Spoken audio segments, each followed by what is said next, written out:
Okay, so this is the problem that came up when I clicked on the You Try It next to example 5.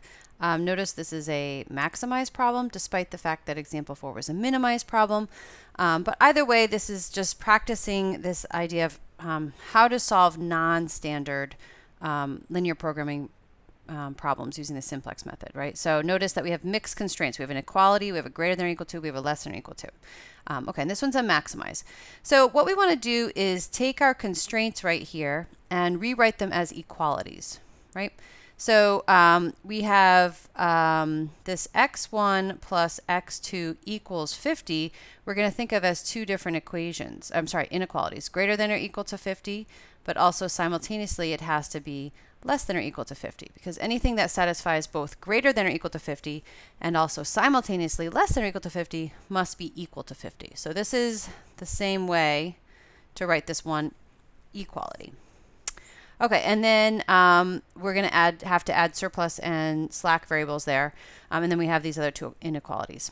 Okay, so let's go ahead and set this all up. So the x1 plus x2 being greater than or equal to 50, right? That means that we have something that's at least as big as 50. So if I want it to be equal to 50, I'm going to have to subtract off a surplus value. So call that, say, S1, and that's what's going to make it equal to 50. And then we're going to also have the equation x1 plus x2 plus S2, the slack variable, to make up for the second inequality. So if it was less than or equal to 50, then we're going to be adding S2. Then we have that 4x1 plus 2x2 is greater than or equal to 140. So again, if we want to compensate and make it equal, we have to subtract off any potential surplus to make it equal to 140. And then finally we have 5x1 plus 2x2 being less than or equal to 200, so we have to add a surplus variable, slack variable, to make up for the potential less than portion. And of course, we still have that x1 and x2 are greater than or equal to 0. So we want to take this plus our objective function and put this all into a simplex tableau. Okay, by the magic of pausing the video, here is our simplex tableau. And notice that the objective function gets written down at the bottom. Remember that you do have to bring the x1 and x2 terms over to the left, so that's why they're negative. And we are omitting this column. We could potentially have a column here that said 0, 0, 0, 0, 1 for our z column, but since it really just never changed, we can just omit it. Okay, so we have our simplex tableau, and now we go and try to write the basic solution. And so we see that our basic solution, x1 is going to have to be 0. x2 is also going to have to be 0. And then that forces s1 to be negative 50. S2 is going to be positive 50. S3 is going to be negative 140. And S4 is going to be 200. So we have two negative slack or surplus values. And so this is a not feasible solution. Okay, so to find a basic feasible solution, remember that the book talks about how, so if we have any basic variable that has a negative value, which we do, in fact we have two, we're going to locate the negative one in that variables column and note the row it's in. Okay, but we've got two, so we could just choose either one. So say I was looking at this one, S3, when S3 is negative. So I'm looking in this column. Here's my row with a here's my column with the negative one and all zeros. So I know what row we're in. We are in this third row, and we're going to choose some other positive entry in this row. So the book usually suggests us to be systematic to choose the leftmost positive one. So I'm going to choose this column to be my pivot column. Once I've selected my pivot column, I now need to figure out what my pivot row is. And so to do that, I'm going to look at the quotients of, at least for the, well, actually all these are positive, so all of the quotients. So I'm looking at 50 divided by 1, so that's 50 divided by 1, which is of course 50. Same thing for the second column, I'm going to get 50. Then I've got 140 divided by 4, so that's 35. And finally 200 divided by 5, and that's 40. So choose the smallest quotient. So in fact, that is going to be this third row. So in fact, this third row, we're going to pivot on this 4. So we now need to perform elementary row operations. Remember, this is all stage 1 that we're doing right now. We're doing stage 1 of the algorithm. We need to think of what row operations are going to turn this 4 into a 1 and turn the other all other 4 elements into zeros. So pause the video right now and go ahead and try to perform that first round of pivoting. So the first operation is going to be to multiply this third row by 1/4, and so this is what we get. And now we have to, again, change all 4 of these other terms to zeros. To change the top row, we do negative times row 3 plus row 1. And in fact, the same exact thing for row 2. For row 4, we'll multiply negative 5 times row 3 and then add it to row 4. And finally, for the last row, 2 times row 3 plus row 5.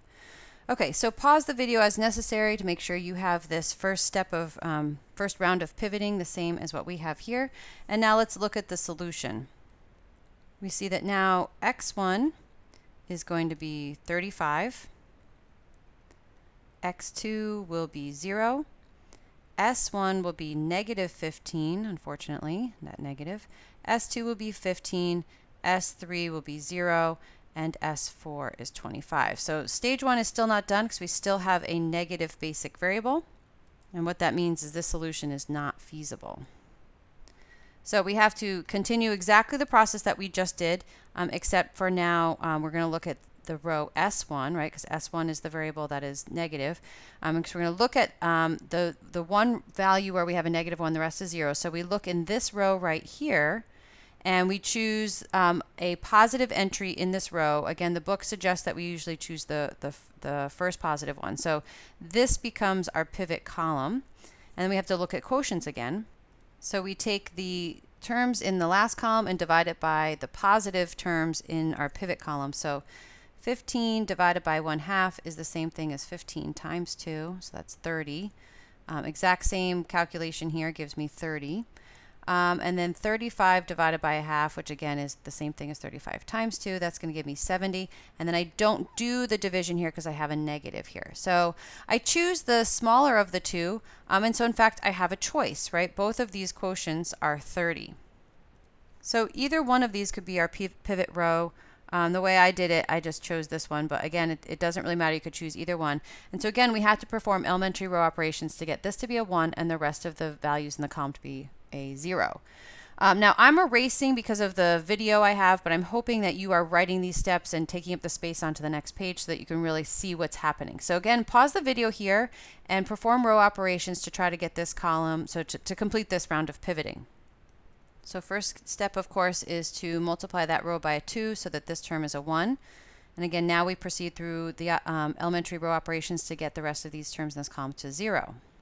Multiplying the second row by negative 1/2 and adding it to the first row gives us our new first row.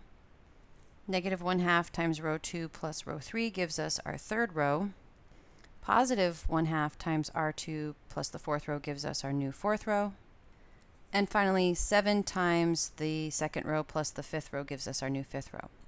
Okay, so now we write down the solution. X1 is going to equal 20. X2 will equal 30. S1 will be 0, right? Negative 1 equals 0. S2 has to be 0. S3 is 0. And finally, S4 is 40. And so, in fact, we have a feasible solution here, right? Everything's positive.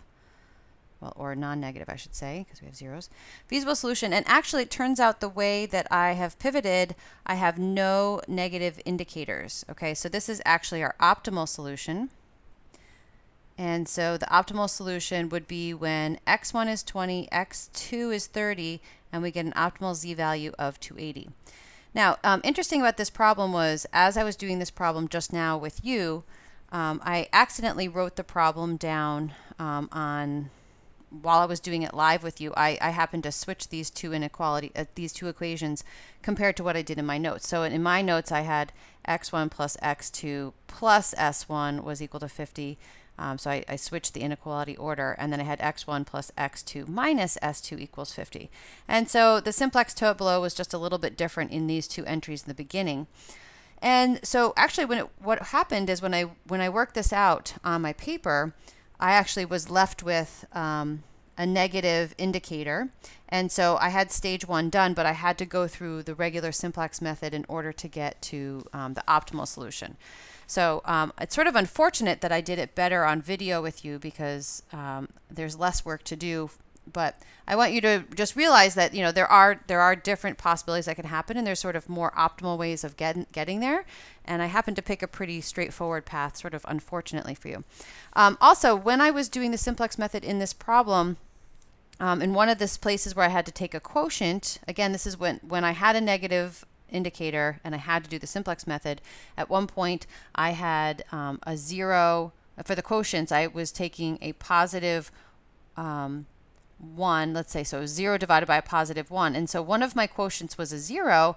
And at first I thought the quotients that were 0 we would ignore, but in fact we don't. So for the quotients, just sort of a comment, because I had to learn this lesson when I was doing this video for you, you are looking for, you're only going to be dividing by positive terms in your pivot column, wherever that happens to be.